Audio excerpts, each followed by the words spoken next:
3, 2, 1. Racing World is presented by Race Control Magazine.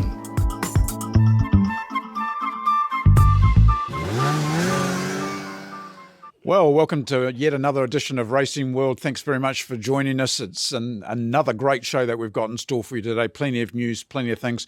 Don't forget, if you're watching or listening, to like and subscribe and follow us. And of course, big thanks to Apple Podcasts who have picked us up now as well. So you can get us now via Apple Podcasts. It's just that easy. Just search Race Control Magazine or Racing World Podcast and you'll find us. But I'm out in the countryside today. We thought we'd go outside while the weather still allows, and I'm joined by my old mate, Bob. Bob, we've got a great show lined up today. It's great to have you back. Great for me to have some friends again. Let's first of all just talk IndyCar. 4 races in, there's been a lot go on, really, hasn't there? Yeah, there has, David. I mean, just talking IndyCar alone, which we will, you actually have to think, when you say there's a lot been going on, we've had races all over the place with Kiwis all over the world. And the IndyCar series has proven to be the most competitive series that there is at the moment. I mean, okay, it all brought it back into focus last weekend with the Scott McLaughlin, Scott Dixon, and all that sort of stuff. Certainly it did. But IndyCar is so competitive at the moment. It's the one thing that Formula One desperately needs, competition.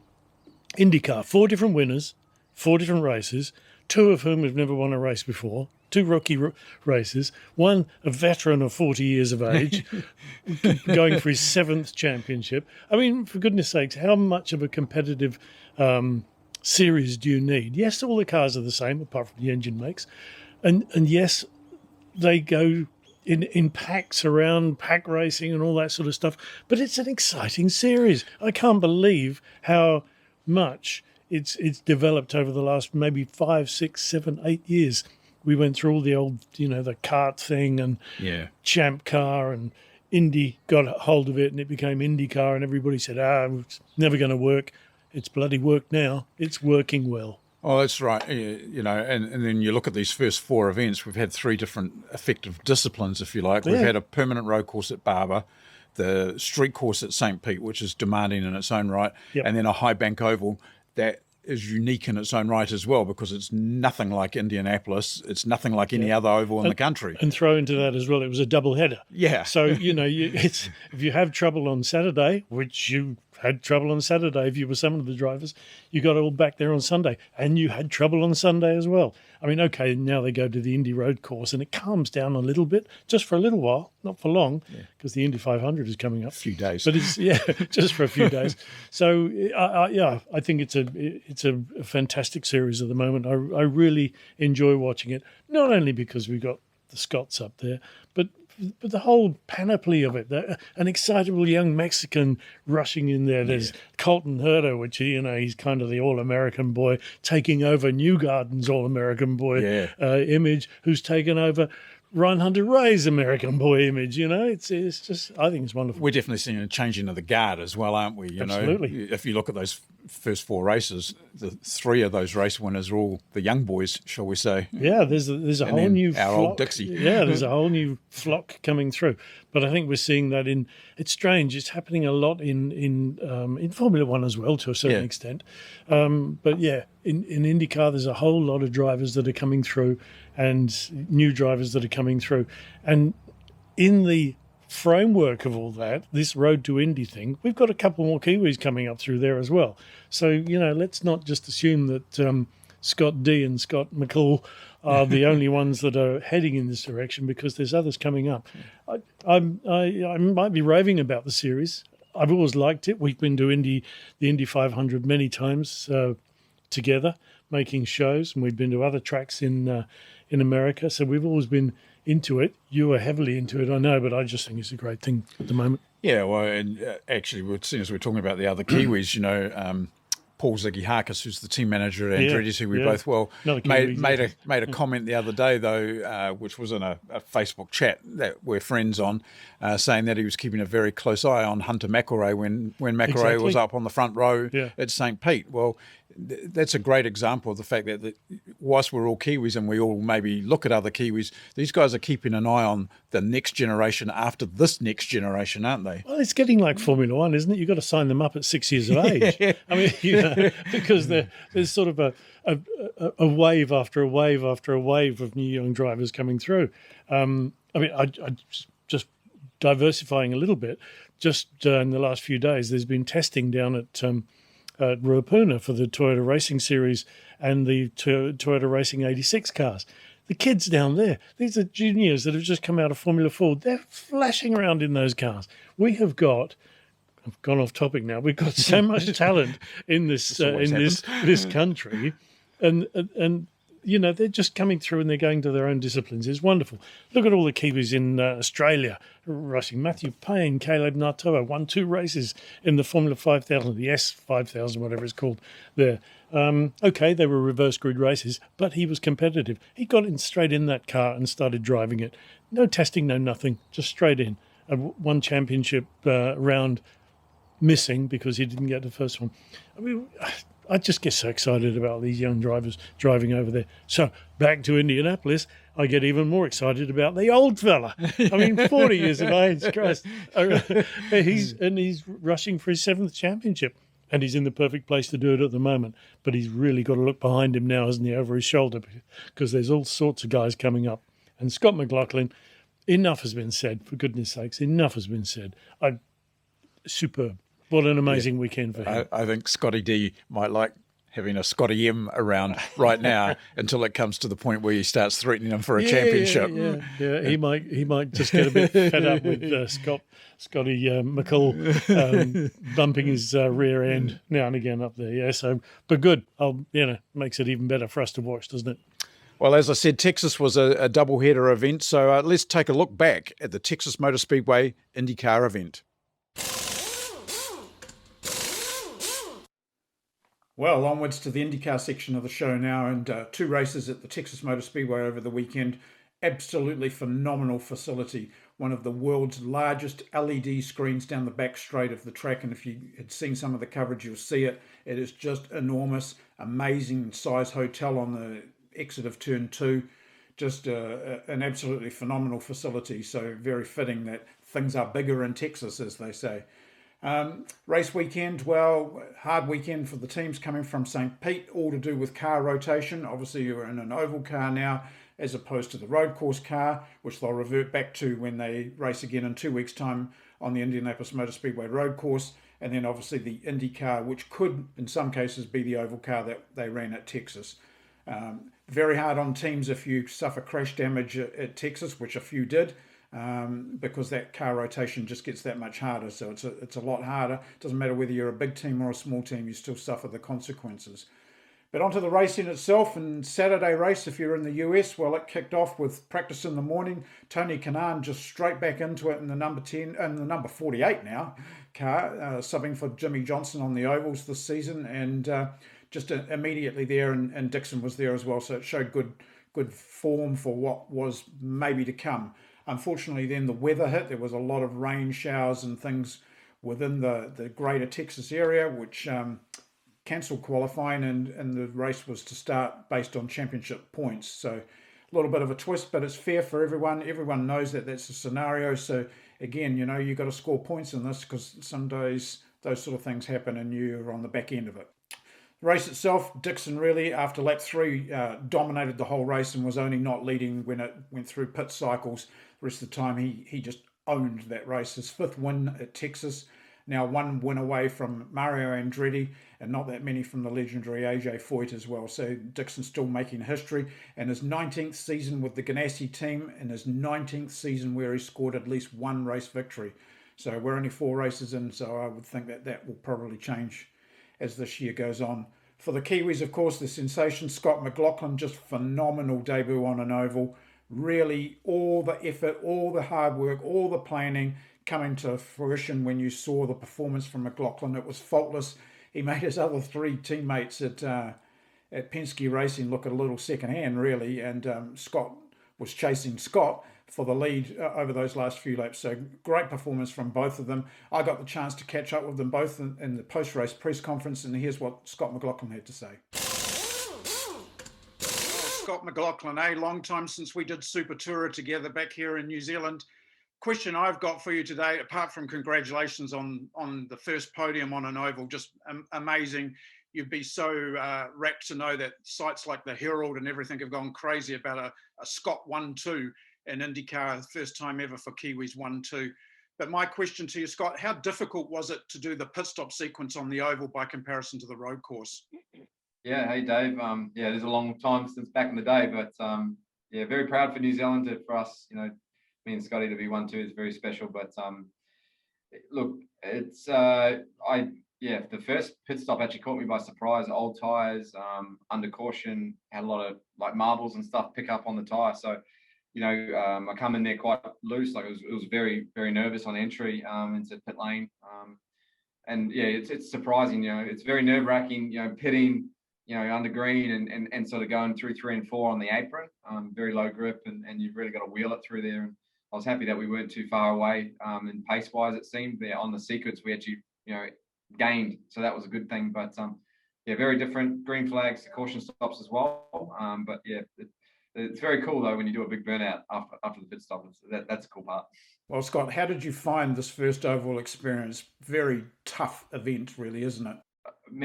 A lot more mentally tiring than physically. Obviously, you know, the road course, you've got to really wheel it. You got to be, you know, with the power steering, no power steering and stuff like that. You know, it hurts at the end of a race. You know, St. Pete was probably one of the hardest physical races, you know, I've done for a very long time.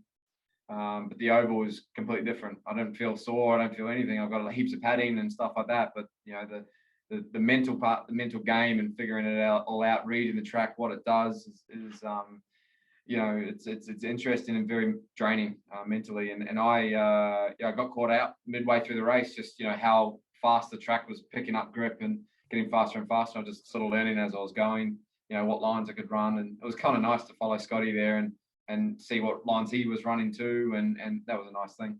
I don't want to keep you too long. Fantastic result today. We look forward to seeing you back out there again tomorrow. New Zealand's very proud of both our Scots, and let's get the season well and truly underway now. Yeah, for sure. Appreciate it. Thank you. Yeah, well, it's for the other Scott now, of our 2 Scots from New Zealand.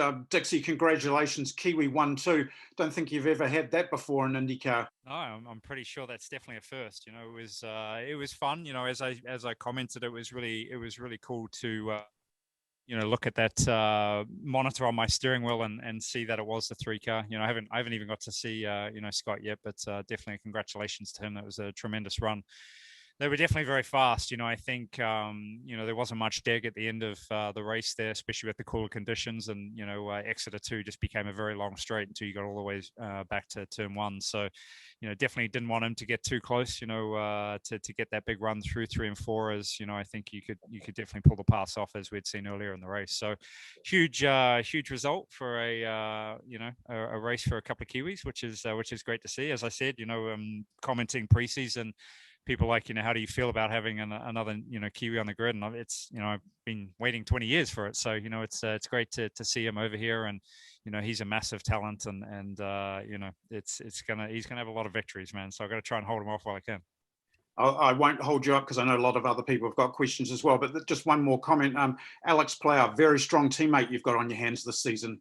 He's done a tremendous job. You know, he definitely takes his, you know, time and can be, you know, kind of cautious out of the box, you know, especially in some of these first practices, but really works hard on, you know, understanding and making sure that he doesn't overstep the mark, you know. So he's definitely a smart racer, smart driver, a huge talent, definitely pushing, you know, all of us on the team, you know, which is what you want. You know, I think it's really helping in the development side of the team and making sure that we've, you know, had some fantastic results, which we have. You know, I was sad to see under caution there that Marcus, you know, got caught up. TK jumped in the car and went straight to the fastest, you know, position in practice today. So, you know, it's definitely great to have, you know, strong teammates at the moment, and, you know, hopefully we can keep working on that and making sure that, you know, all of us are in the fight come towards the end of the championship. Well, congratulations on the win. 19 seasons now with race wins. So we look forward to the rest of the season and, of course, the rest of the month of May. Looking forward to it, man. Thank you so much. And so do some of the other drivers after race one and got the chance, courtesy of IndyCar. They've just been phenomenal in helping us out here at Racing World to get as many drivers as we possibly can each week or in each show for you. So the first up was what could have been the pole sitter, Tony Kanaan, and his thoughts on the weekend. On and on, a great race. Starting from last, we ran all the way up to 7. We had a little bit of miscommunication in one of the stops, and we lost a few positions. But the guys did a great job in the stops, and it was almost a top 10, top 11. Not bad for the first race. That's work for tomorrow, but we have a great car. Great job from the team. Dixon won, so that's awesome. Great words from Tony. Another driver that you kind of sometimes expect to see up there in the road courses and ovals, Ryan Hunter-Reay, and it really hasn't quite clicked for the Andretti Autosport driver this year. But again, we're only 4 or 5 races in. There's a long way to go yet, but we need to start to see some things change there, and we got the chance to talk to Ryan. Well, all in all, it's a disappointing night. We lost the right front, went down to the cords, and nearly ended up in the wall. So we pit and unfortunately lost 2 laps. The yellow came out right at that moment. Had we been able to last another lap or 2, we would have been right there to fight with the top 12. So I don't know what to do, but it's unfortunate. We fought our way back, got a lap back later on in the night, and climbed some positions on restarts. But we're gonna have to turn the car upside down tonight and go with another setup tomorrow. One of the ones that's starting to stand out, and we've seen it quite a bit, particularly in the last 18 months or so, is Jack Harvey in the Meyer-Shank Racing team. Good performance again from Jack, and again we were very lucky through IndyCar to be able to talk to Jack Harvey after the race. It was pretty good. There were times I thought we looked really strong, and then some bits to work on tomorrow. We had a shifting issue, so restarts were a bit tricky today just because our shift lights weren't working properly, and I was kind of guessing when to upshift, and that definitely made the restarts tricky. But I think the 60 Automation Sirius XM Honda is pretty quick around here, and I think the biggest thing is just the level of improvement. If you look back to where we were a year ago to the level we are now, is it's just massive. So grateful for Meyer-Shank Racing, the effort they put in. Felt like I drove a good race, and we're just trying to do better tomorrow. And then finally, after race 1, making his return to IndyCar in the Dale Coyne entry, subbing for Romain Grosjean at the Oval events, just as TK subs for Jimmy Johnson, was Pedro Fittipaldi, and it was his return to the series. Hey guys, so just finished my first race back in IndyCar here at Texas with the 51 Dale Coyne racing car. Super happy with the race today. We ran all the laps and gained a lot of experience. We were lacking a bit of confidence in practice. The engineers and the team made a change in the car, and it got a lot better for the race. So they did a fantastic job on that end. And we were there running close, sometimes close to the top 10, P10, P11. Dale made a great strategy call as well. Then we took a risk on the second pit stop to try to go very long because our tire deck was very low, so we were able to do that. It didn't work out at the end, so we lost a couple spots. But if it did work out, we would have probably finished maybe on the podium, maybe a win, you never know. So you take some risks on ovals, but at the end we finished P15, and for sure I felt like we had more in the car, but I learned a lot, and I'm super happy with the job we did today, and tomorrow's another day. So that was race 1, and of course only a few hours later the teams were back at it again for a second race, slightly longer distance, earlier start time. Quite a few things played into the impact of this race. It was more a daylight race than a nighttime race. Graham Rahal was to mention the fact that the ambient temperature was some 25 degrees different between the two events. So a lot of different situations that played into it. The starting order, because many people were talking about that, it was set again by championship points because of qualifying being rained out on the Saturday. So Dixon inherited the pole position after his win the day before, and it was it was an interesting start to say the least. The field packed itself up. Some people saying that maybe the front half of the field was too slow, but whatever happened, they checked up and we saw a 7-car pile-up involving just a raft of drivers. Unfortunately for Sebastian Bourdais, 2 days in a row as a wreck, and as I said earlier on, this has big impacts for the AJ Foyt team leading into the month of May. These smaller teams really got to dig deep to get out of those situations. Conor Daly, a very lucky guy, as you can see from the onboard footage. And the onboard footage also shows how the field just kind of checked itself up and then mayhem just broke loose. But once that got sorted, some 20 odd laps in, we got into the racing, and Dixon again owned this race, but it was to fall away from him in the last quarter of the race where fuel saving became an issue, pit stop cycles and various other things. And the man of the moment became Pato Ward, claiming his first ever IndyCar win, well deserved. I saw Pato take his first ever IndyCar race in the Steinbecker entry at Sonoma a few years back, and this kid is great.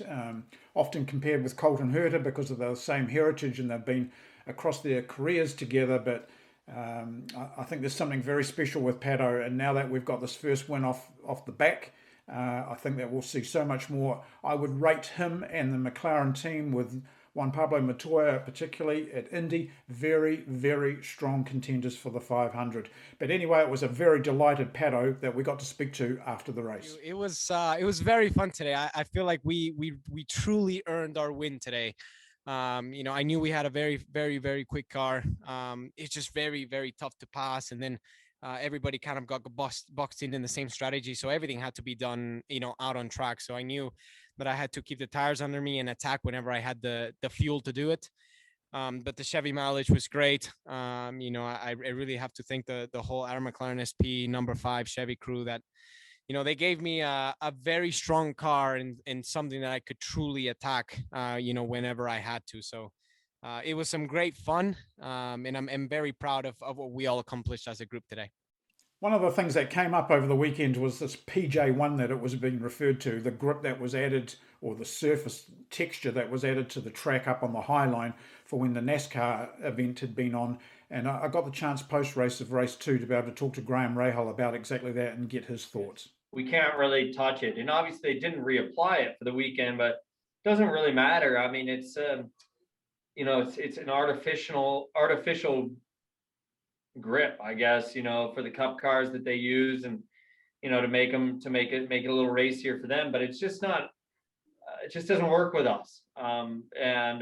Unfortunately, we're kind of dealt the hand that we're dealt, and we have to make the most of that. And I know IndyCar tried their best to do the tire dragging and everything else to help not necessarily apply rubber, but try to peel up that PJ1 and get it out. As you can see, it's just so dark. It's stained the surface so terribly. When you walk on it, you can feel it. It's like ice. Roughly from Firestone numbers, it's 20 to 25% less grip the minute that you touch the dark stuff. I did think it got better, as guys accidentally kind of ran, half a groove too high. It did get better. But still, it would take a lot of running, I think, to get that to really peel up. The positive of what we saw today was there's a lot of lifting and even some braking into turn 1, downshifting and all that sort of stuff. And so, if over time, if they don't reapply that PJ1 and they let it just slowly wear off, I do think that this place can become a 2+ lane track again. It's just going to take us a while to get there, and take people that are brave enough to go try it, or try it by accident. But it doesn't matter, just try to apply some rubber. But it's tricky, man. It's not ideal. It's not ideal for us. Well, naturally, of course, it wouldn't be complete unless we heard from the two Kiwis, and starting with Scott Dixon in what became a fuel strategy race for him. Fuel. Nobody wanted to lead. So when we would typically be running 214s, we were running 203s and 204s, just trying to get a big number, which is tough. But that's part of racing. You got to try and hit it from all angles, and nobody wanted to lead. So I was kind of the sitting duck again that just. Was in that position. Joseph got extremely lucky there as the caution came out. He was in pit lane. If you can time those right, you're always going to get lucky with that. But I got to say, huge congrats to Pato. I was in a pretty good spot there watching him, and he did a hell of a drive and a fantastic move on one of the best guys in the field. So congrats to Pato. And then for our other Scott, well, it was a bit of a contrast from the day before, but all in all, a great weekend for Scott McLaughlin. Hello, everyone. It was a up and down day. We started P7, sort of got boxed around a little bit at the start, just getting used to everything again. And these veterans are very quick at getting their car pace quickly. And I, for me, it just took me a little bit of time to get comfortable and feel the track conditions and stuff like that. But the PPG Chevy was, really strong.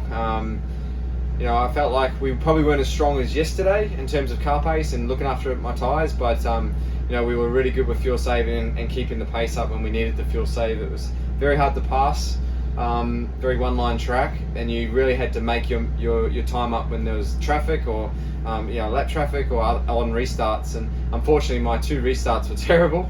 I lost some positions, but it's all learning. And then on the last one, I finally got it together and actually passed a couple of people. So, look, overall, really, if you come into the weekend and told me that I'd finish 2nd and 8th, I would have laughed at you. So it's nice to come away with 2 top 10s, finish every lap so far in the IndyCar season, and really get a really strong leap forward before we head to the month of May at Indianapolis, which is going to be one of the best weeks and months of my life.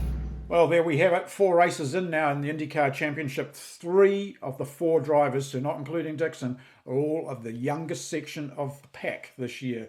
So we've seen the young guys really dominate the start of the season. The older guys, other than Dixie, they're kind of there or thereabouts. But it's a very, very hectic schedule, as we well know, and we've talked about many times. We now head to that famous place, the Indianapolis Motor Speedway, for the road course event, followed by the 105th running of the Great Race. So that kind of summarises the IndyCar section. Dixon's still ahead on points. There's a bit of a point spread there, but these points are really going to count. Double header event or double points event at the Indy 500. So you must score points. Very, very vital that you come away with points in the bank. So it's going to be tremendous rest of this month. It's only just really kicked off. But for IndyCar, they have a week off, and then they're back into it with another 3 weekends of consecutive running. So for the IndyCar section of Racing World, that's about it. And now we'll carry on with our chat with Bob, and we're going to talk F1. Well, welcome back to Racing World. Just before we get into F1 with Bob, because I know he's really championing at the bit here, just one of the things that I wanted to update since Texas. This was news in this morning from Larry Foyt and the AJ Foyt racing team. $600,000 US of crash damage over the weekend, but no long-term effects in terms of their cars in preparation for the Indy 500 or anything like that. They were different cars that they're using there. No tub damage to any of the cars, just parts, and more parts, like 600K's worth. So a very, very expensive weekend for the Foyt team. Now, Mr. McMurray, let's talk F1, eh? Even though we've got McLaren up there in IndyCar, eh? That's brought a smile to the face. Yeah. They got insurance for that $600,000 in IndyCar. I know AJ Foyt can probably afford it, but man, oh man, that's a lot. It's like Auckland housing prices. They just keep going up and up and up. Formula One, we've had some exciting races this year. We really have. And we have last had Portimao. One thing I've got to say about that place, Portimao must stay on the calendar. Yeah, it must I agree. stay on the calendar. It got there by default last year, really, didn't it? Under the COVID thing, but it deserves to be this there. Year, effectively, in many ways. Great track. You can get rid of a couple of tracks. I mean, I'm not going to say which ones. You can get rid of a couple of them because that's back to a real proper racing track. Yeah. What did we learn from that? My goodness, this is only, we try and keep this at about 30 minutes. I could go on for a couple of hours. I think we learned the bad bits was I think Nikita Mazepin is out of his depth. Yep. And I think he really probably shouldn't be there. Okay, it's only 3 races in, I know that, but that's yeah, that's what I think. But you've got to flip that round in some ways and say that without that money, Haas might not be there. No, probably right. Well, but unfortunately, it's a double-edged sword, isn't it? Yeah, it is. Paid drivers are all the way down. I mean, Mick Schumacher's been put into the Haas team by Ferrari, in effect. So there's a lot of money gone in there as well from Ferrari to run that, although, it's an engine lease deal and all that sort of stuff. But Mick Schumacher, he's made some mistakes, but he's adapted to it better than I think Nikita Mazepin has because he's in the way. He's simply in the way. And I think one of the fascinating things about Formula One this year is it harks back a little bit to the Indy thing. There's some new young drivers coming through. If you want to start at the top, okay, there's the old guy in front, you could say, although the old guy made a big mistake with Kimi Räikkönen hitting his teammate. But there's Lewis up the front.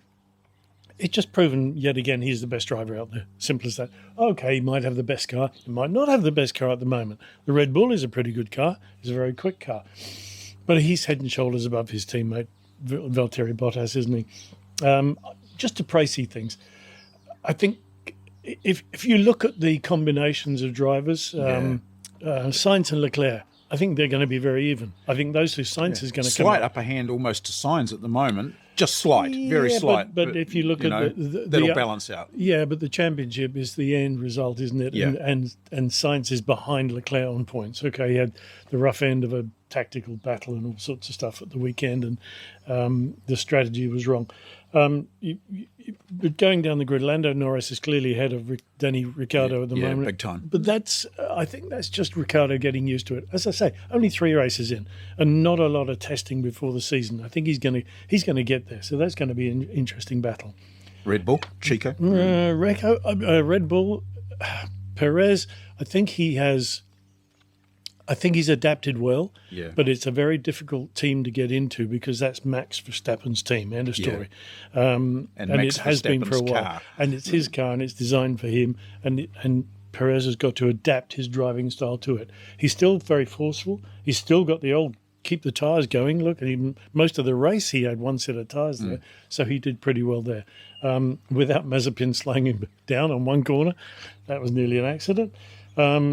He would have done a bit better, not very much. So yeah, I mean, fair enough. He was there. He came home in his 4th place. Lando Norris again, one of the young guys coming through. Takes a little longer to come through, I think, in Formula One. Lando Norris is doing incredibly well at the moment. He really is. And there's a guy that, as we've said many times, through the Toyota Racing Series, he came. So all the way down the grid. AlphaTauri, even because you mentioned TRS, and with the Japanese driver in there now, that's a massive, massive move for him, considering the amount of racing he's done in his career. And I think Yuki Tsunoda, after his first race, it was all, we can do this easily. Now it's got a little bit harder. Well, then it came to Imola, and that was an absolute disaster. And now I think he's pegged himself back and said, okay, I've got to learn the trade. So, and that's what's happened to Gasly and other people. They've learned their trade and they've got better and better. But that's what that team's almost for anyway. Yeah, precisely that. Yeah. So Gasly's actually going to get himself out of a drive because he's going to be too experienced. So he won't be the junior driver anymore, and they'll get rid of him. Ocon and Alonso. Who's going to win out of that battle? Don't know. You'd think Alonso would really. He should. Didn't over what we saw last weekend, though. Yeah, maybe not. Although he had flashes of brilliance, but once again, I think he's getting into the swing of things. Ocon's got a hard job to actually keep up with him. We've got George Russell. George, gorgeous George. I mean, he is. Valtteri Bottas is not a patch. Actually, that's a bad thing to say.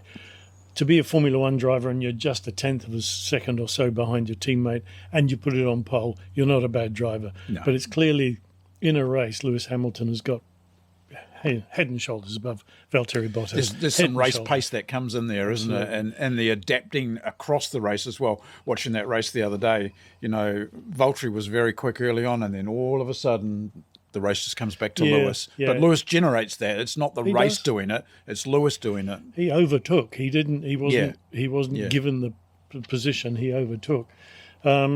George Russell, I think George has got a lot more talent than he's able to display. And I think that was displayed when he got the chance to drive the Mercedes. And he nearly won that race last year. So I hope... Good qualifying performance last weekend. Yeah, it was good. It was good. But the car was, what did I read? It was too peaky on the blind corners. So peaky blinders they were getting in there. It was a good headline.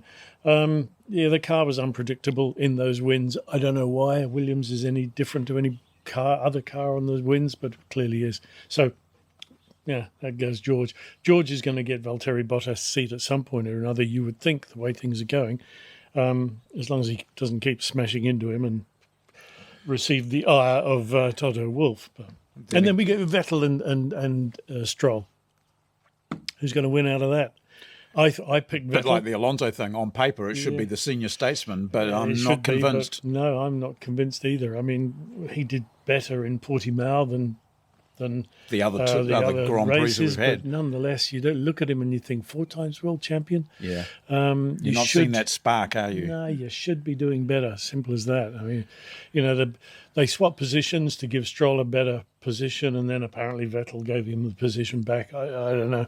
But I don't like to see that in many ways. I mean, we've never been a great supporter of Vettel. but I don't like to see somebody apparently fading away. Okay, once again, we're only 3 races into it, and they haven't had any testing, so way too early to talk about this. But you get a feel, don't you? And you think, yeah, things aren't going well there. Basically, very well at all. So it's all really. Nicholas Latifi, come on, you've got to do better than you're doing. Yeah, shame for him too. You know, he's been in Formula One now for a couple of seasons, and yet he still won't get to race at home in Canada this year with the announcement of the Montreal race being postponed because of COVID, and we go back to Turkey. So that is a shame for him. Just there's nothing better than being in front of your home crowd, is there? No, and Canada is a great race to watch. It really is. It's a great race to watch. When we used to go there, it was one of those races where you actually watch the race, and because it's so unpredictable. It's a lovely track. Anyway, Formula One isn't going there, and I was looking at some pictures this morning. Formula One is already set up in Portimao. Already, the motorhomes are in Barcelona from Portimao. They've driven up, which is 1,700 k's or whatever it is. I'm not quite sure. Yeah. They all got there on Tuesday night, and the thing's all set up and ready to go now. Because it's the first true back-to-back weekend we've had. It was only Sunday they were racing. And then traditionally, Barcelona's always been a kind of like, could be a bit of a yawn of a race, just because of the fact that winter testing's always taken place there. But this year, or this season, we didn't see that because winter testing, which was extremely limited, was at Bahrain. Yeah. So hopefully that sparks up that race a little bit and see what happened. Be interesting to see, although I don't think we'll see it because, again, of the COVID situation and no crowds, but the hometown support for both having Carlos Sainz in there and then having Fernando back in. Yeah, I'm sure that will be reflected somehow. Yeah, I'm sure it'll be reflected somehow, yeah. Incidentally, they've changed the track of Barcelona as well from when they were last there. You know, that when they're coming into that last corner, there's a sort of a silly bus stop chicane they have to go through. That is now a sweeping curve onto nearly to the straight, apparently. So that'll make things. I don't know if it's going to make things better or worse for overtaking. We'll see. They're changing the track, so and then we've got this other thing coming up about sprint races. There's an awful lot to be learned about that, and I think I might leave that for another day. No, I'll just sip on the coffee here and think about that one. I can't see what an extra 100 k's is going to do to make Formula One revolutionary different. I just can't see that it's going to make that much difference when next year they've got regulations coming in that they've been planning for 5 years to make Formula One different. So a whole new car. I'm not so sure about sprint races. More for us to watch, but you're in a championship battle, and you're battling. Let's say Max and Lewis Hamilton and Valtteri Bottas and Lando Norris are all 2 points apart. Never happened, but they're coming to the last race. You've got a sprint race. Those guys are going to put bumpers around their cars so that they don't touch anything. So you're going to race like that? I'm not so sure that's going to make any difference. And that's going to be the same at all the sprint races. They're going to keep well away from each other at the top anyway. I kind of, I'll go slightly off tangent now, but if you look at the IndyCar scenario, particularly at Texas, you came in, you did a 90-minute practice session, then there would have been qualifying if it hadn't rained out, and then the race. Maybe instead of having the sprint race format, just limit the amount of practice that we have at these venues and just get on with it, and see how you roll off your truck. Well, in Formula One, they have limited the practice because they're only 1 hour sessions now instead of the hour and a half sessions. You can go too far. I think you can go too far. I can understand it more in IndyCar because the cars are all the same. Yeah. Effectively. Yeah. They're all the same. All you're doing is tuning and grooming. But in Formula One, they can come up with a new rear wing or a front wing or a new this or a new that. So you either make the regulations so that this is your front wing for the year, and this is your rear wing for the year, or you let them have free rein. And at the moment, the Formula One teams are spending 10 times more in the wind tunnels and all the CFD. Then they're going to bring in the budget cap, which is going to cut that back.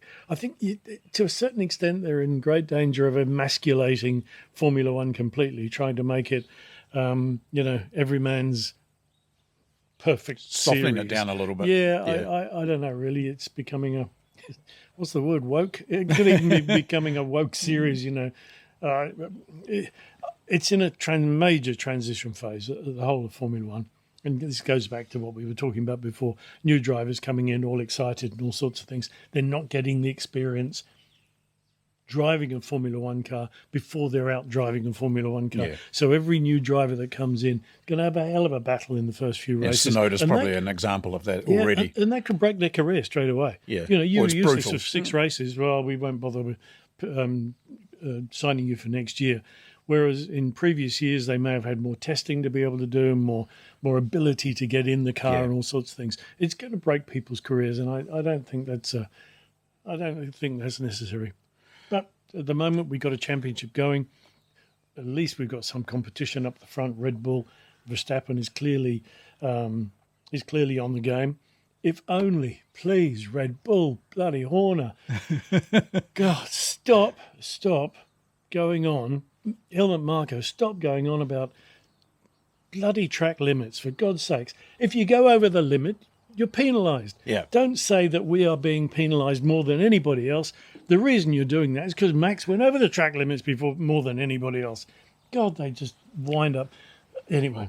So talking of him, it's just brought a couple of things to mind. First of all, in news, again, that I read this morning, Monaco this year potentially will have a crowd. So I think that's great. That might be the first crowd we've seen at a Formula One race. Yeah, but it's very difficult not to have a crowd. Yeah, because they're all hanging out the windows. I mean, they're going to have some in the grandstand. Yes, they might make some income. Yeah. And then just because we got onto your pet subject with Red Bull Racing, the announcement last week of the fact that they're going to get into the engine business. Yeah, well, that's been coming for a while, hasn't it? When you know, the precedent was set years ago. You might remember when Braun took over the Honda thing for £1, and he's made about £1 billion from it ever since by winning the championship. Maybe you could sponsor the show, Ross. Yeah, and then selling it to Mercedes. So I think it's been on the cards for a while. It suits Honda to do that because it's not Honda engine being branded, beaten. But it will be a Honda engine if they win all the time with a different branded engine. That it will keep going back to this is DNA of Honda and all sorts of stuff, which is good. There's no problem at all. I think if they're going to be building their own engine, they need another team as well. So look for a lot of positioning going on to try and get another team, apart from AlphaTauri, I mean. Yeah. I think they need another team in a separate car to run that engine as well if they're doing it themselves. You know, it's not easy to go up against the might of Mercedes and try and come up with a really competitive engine. It can't be that easy. And Renault have put a huge amount of money into their Formula One team, Alpine. Huge amount of money. They've got a whole new workshop of cars and engine building and all sorts of things. So, you know, this is not the work of a moment for Red Bull, but I think Honda are going to continue to support them in whatever way they can, I guess. So I'll put you on the spot. Barcelona this weekend, the next race in the championship. 1, 2, 3. You got to think. You got to think that you go back to testing. Testing at the beginning of the year wasn't very good for Mercedes, but they've come on. They test very well at Barcelona in history. I think it's going to be more of the look same. at Portimao and transfer it to Barcelona. Simple as that, I think. Okay, I'll probably go along with you, but I would expect to see at least one McLaren up there and one Ferrari. Yeah. But you know, we basically time had a Ferrari and a McLaren up there anyway in Portimao in one way or another. So yeah, I think it's going to be Mercedes and Red Bull towards the top, and then you've got this. We'll call it a midfield battle, although I'm sure McLaren would be quite happy to be in the midfield with the likes of Ferrari. They're going to be battling it out somehow. I can't see the McLarens doing as well as they did at Portimao. Car is a different animal at Barcelona, so we'll see. Well, there you have it. That's Formula One in a nutshell. So we'll see just how good Mr. McMurray's predictions are by next week. No predictions. But it's been great. It's great to have my mate back here again. And just a bit of an evolution of the show. We've got some great ideas that are coming. So there's plenty more in store. Well, Bob, that kind of wraps up the show. But next week, we'll see how you went with Formula One. We're going to look back at another one of the great things from our classic archive. It's the 2001 first touring car race, New Zealand touring car race from Pukekohe, featuring the late Ashley Stitchbury. 44 cars entered that race, so I think that you'll probably enjoy that. That's from our archive. And yes, you'll probably have some IndyCar news from me. But for now, I think it's been great. I've got one more piece of news to say before we finish, but final thoughts from you, Bob? I'm just, I'll go back to what I said earlier on. I'm just pleasantly surprised and amazed at all the young Kiwi drivers around the world doing good stuff. And the plethora of racing going on. Didn't even mention MotoGP. Jack Miller won last weekend, Australian Jack Miller. You know, I'm actually watching Australian racing over the weekend. It's funny when they talk about the Kiwi drivers, they're talking about the Australasian drivers. When they talk about an Australian driver, they're talking about Australian drivers. So there aren't it's Kiwi all got drivers. to do with the bubble. Australasian. It's a bubble. Yeah, it's a bubble. So yeah, I'm just looking forward to more racing. Yeah, well, my final thing was one person that's probably just been played down a little bit in the New Zealand media this weekend or this last week since the Scots Act at Texas. Brendan Hartley, great win in the first round of the World Endurance Championship. Brendan does so much for the sport, did so much for local small businesses during COVID with Chris Vanderdrift last year and the racing program that they had online, and a big win for him in the Toyota hypercar as it is now, and a great way to kick off his World Endurance Championship. Do you know that thing's nearly 1,000? Well, it's 880 horsepower, but they have to peg it back to 500 horsepower, more or less. So that means it's quite because quick. It's Well, there you have it. That's another Racing World. Don't forget, you can listen to us on Apple Podcasts, see us on YouTube, all sorts of places you can find us now. Like and subscribe, and we'll see you again next week. Perspective Group is a leading media production company based in Auckland, New Zealand.